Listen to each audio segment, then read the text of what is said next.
El día de hoy meditaremos bajo el tema "Es quitada tu culpa y limpio tu pecado". En el libro de Isaías, capítulo 6, 5 al 8, vamos a leer: Entonces voló hacia mí uno de los serafines con un carbón encendido en su mano que había tomado del altar con las tenazas. Con él tocó mi boca y me dijo: Esto ha tocado tus labios y es quitada tu iniquidad y perdonado tu pecado. Y oí la voz del Señor que decía: ¿A quién enviaré? ¿Y a quién irá por nosotros? Aquí estoy, envíame a mí, le respondí. Qué palabra más preciosa cuando ahora Isaías responde a aquel llamado de Dios. El día de hoy vamos a hablar acerca de la primera parte de esta meditación. Es quitada tu culpa y limpio tu pecado. En verdad, dijo Isaías, mis labios son impuros porque mi corazón también es impuro. Y esto lo he reconocido, pero mi mayor problema, que lo meditamos anteriormente, es que estoy delante del rey. Y este rey conoce lo interior, conoce todo lo que hay dentro de mí. Quisiera correr, quisiera esconderme, quisiera huir, pero no puedo. Estoy aquí, he sido descubierto. Y el Señor mira mi interior. La pregunta que quizás nos va a ayudar en la meditación del día de hoy es: ¿qué hace Dios con un hombre así?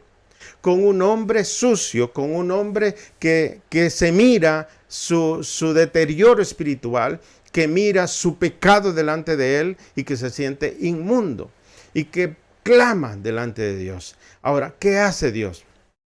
En realidad nosotros podemos pensar de muchas cosas, porque podemos decir: Dios es tan bueno que Dios lo ama y lo restaura así sin más.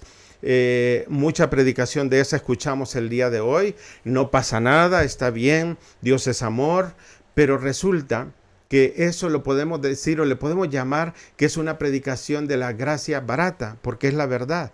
Porque predicamos una gracia que no es la que la Biblia menciona. El mensaje que Dios nos acepta como somos no es cierto, porque la Biblia dice que Dios me ama, pero a pesar de mí, para transformar mi vida, porque Él no me quiere como soy, Él quiere transformarme con su obra redentora y quiere hacerme acepto delante del Padre. Así es que Dios no me acepta como soy, Él quiere cambiarme. Eso es una. Y la otra es que como si Dios no exige nada de mí, como si Dios no me pide que haga algo. Pero tampoco es cierto, porque Dios primero me redime, pero cuando me redime me pide que yo viva en santidad, que sea santo y que viva de acuerdo a su palabra. Eso quiere decir que yo necesito quien me ayude a hacerlo, porque yo solo no puedo. Y por eso es la obra del Espíritu Santo en nosotros. Ahora, hermanos, si hay algo importante en la predicación del Evangelio que no podemos olvidar, es que Cristo dio su vida no por los buenos ni por los justos, sino por pecadores. Vino a morir para salvarlos. Y esto a veces lo olvidamos. No es que lo olvidemos, sino que no queremos hablarlo de esa manera, porque lo que queremos es más personas adeptos dentro de una estructura. Lo que debemos predicar en realidad es gente que venga al reino de Dios, que eso es el llamado que Dios nos ha hecho. Ahora, Efesios 2, verso 1. Y Él les dio vida a ustedes que estaban muertos en sus delitos y pecados. Aquí está hablando con claridad. Estábamos muertos y nos dio vida.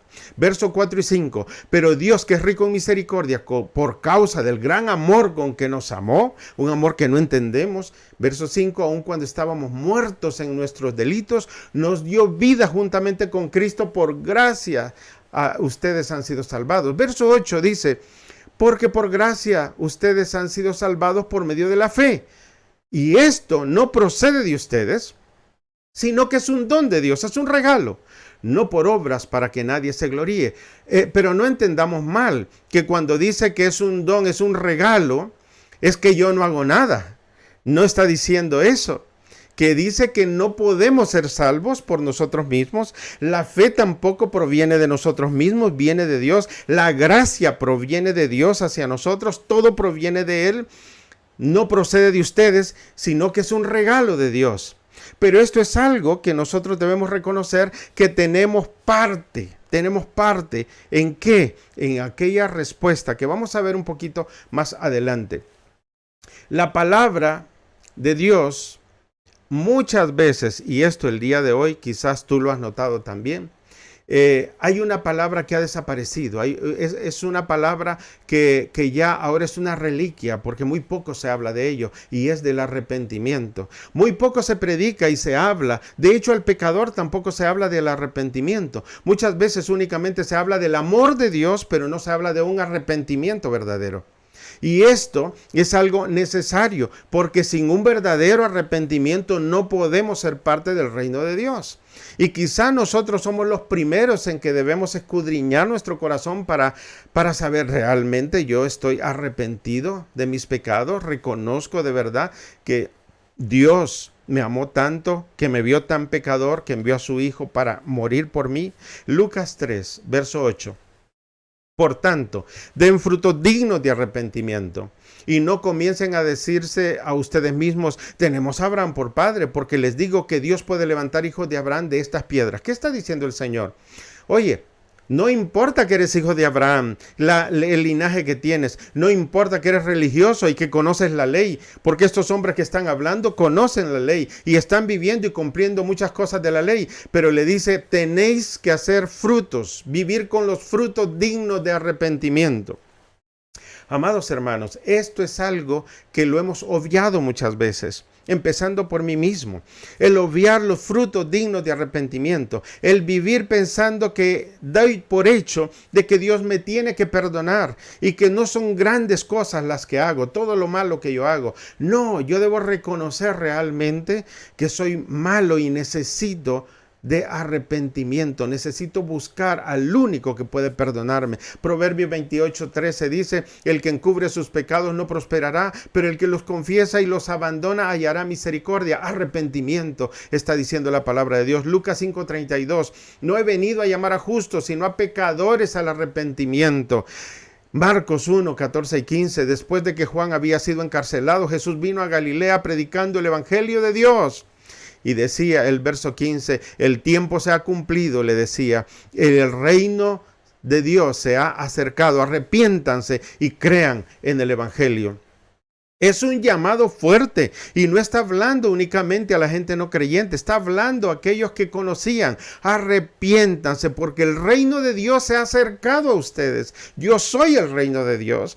Así es que arrepiéntanse y crean en la palabra que he traído, en el evangelio, en el cumplimiento de la promesa de Dios. Así es que el amor redentor de Dios no es un amor incondicional. El Señor nos pone condiciones y hay una condición importante dentro de esto que hemos hablado, el arrepentimiento.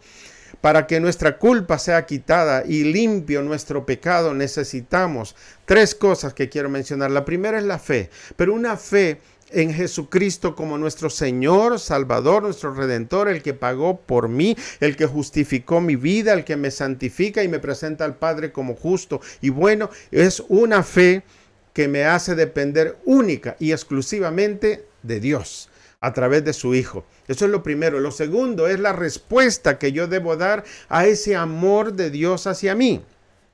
Y esta es una respuesta de reconocimiento de quién soy. El profeta estaba siendo confrontado ante su pecado y él reconoció y por eso exclamó, estoy perdido, estoy condenado.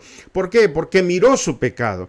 Necesito reconocer quién soy. Y la tercera es que debo tener dentro de mi corazón y expresar delante de Dios mi necesidad genuina y desesperada del perdón de Dios de mis pecados. Yo necesito llegar como el siervo brama por las corrientes de las aguas y clamar a Dios y buscar al Señor y rogarle misericordia y pedirle perdón por mis pecados.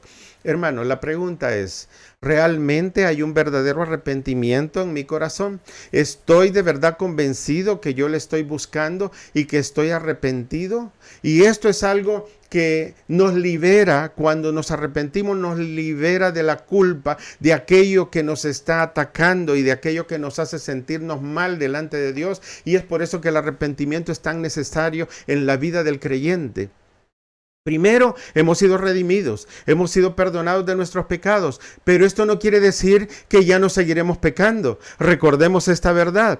Nosotros somos una nueva naturaleza en Cristo y vivimos en santidad, pero seguimos siendo pecadores, seguimos teniendo pecados en nuestra vida, seguimos viviendo en esta carne y hasta que no muramos seguiremos viviendo en esta carne pecaminosa, lo cual nos obliga a estar totalmente arrepentidos cada día delante del rostro de Dios.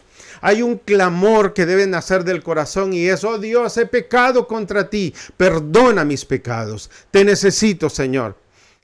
David lo dijo en el Salmo 51, contra ti solo he pecado, dice el verso 4, y he hecho lo malo delante de tus ojos.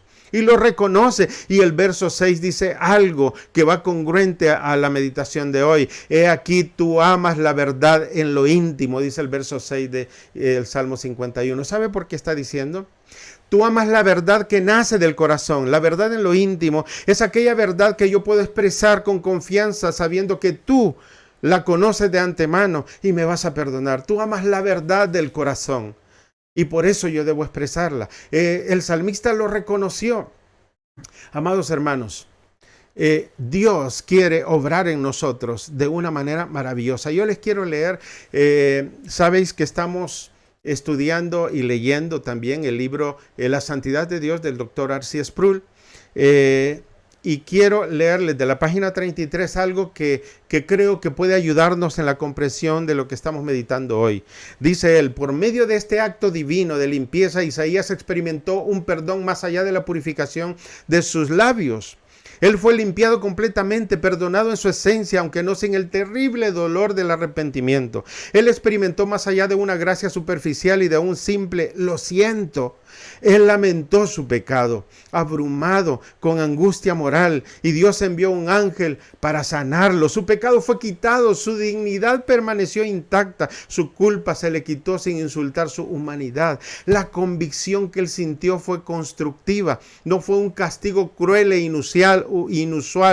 Un momento de carne quemada sobre sus labios trajo una sanidad que se extendería por toda la eternidad. En un momento el devastado profeta fue restaurado, su boca fue purificada, él estaba limpio. Eso habla el Dr. Sproul en este libro, que me llama tanto la atención porque en el proceso de purificación de Isaías, donde siente el dolor de sus labios, que está siendo purificado como un símbolo de aquello que está siendo sanado internamente de su corazón, era para la eternidad.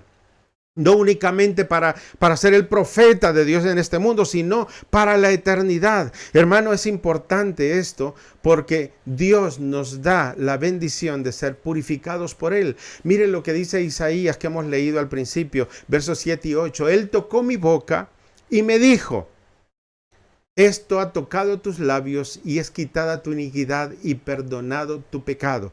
Y oí la voz del cielo que decía: ¿quién enviaré y quién irá por nosotros? Aquí estoy, envíame a mí, respondí. Esto es maravilloso lo que estoy leyendo, porque primero se siente indigno, se siente inmundo, se siente pecador. Ahora Dios le toca, envía un ángel con una tenaza y le toca sus labios y le purifica, como hemos hablado anteriormente.